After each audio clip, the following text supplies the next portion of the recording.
বাজারে এখন ধনেপাতা প্রচুর অ্যাভেলেবেল। এই দেখে লোভ সামলাতে না পেরে বাড়িতেই বানিয়ে ফেললাম ধনিয়া চিকেন। চলো রেসিপিটা দেখে নিই। দুটো বড় সাইজের টমেটো পোড়াতে দেবো। একদিকে আদা রসুন পেঁয়াজ বেটে নেবো, টমেটো পোড়া, ধনেপাতা কাঁচা লঙ্কাও বেটে নেবো।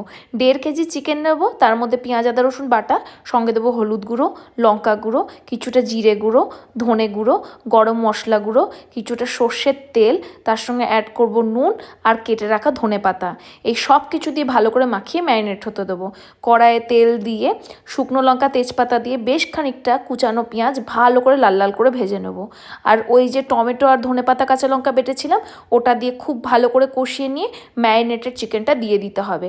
খুব ভালো করে কিন্তু মাংসটা হাই ফ্লেমে কষিয়ে নিতে হবে। দেখো, এরপরে যখন রান্নাটা কমপ্লিট হয়ে যাচ্ছে, চিকেনটা সেদ্ধ হয়ে যাচ্ছে, 15 থেকে 20 মিনিটের মধ্যেই হয়ে যাবে, নামানোর আগে একটুখানি লেবু দিয়ে সার্ভ করলেই আমাদের ধনিয়া চিকেন একদম রেডি। একবার অবশ্যই ট্রাই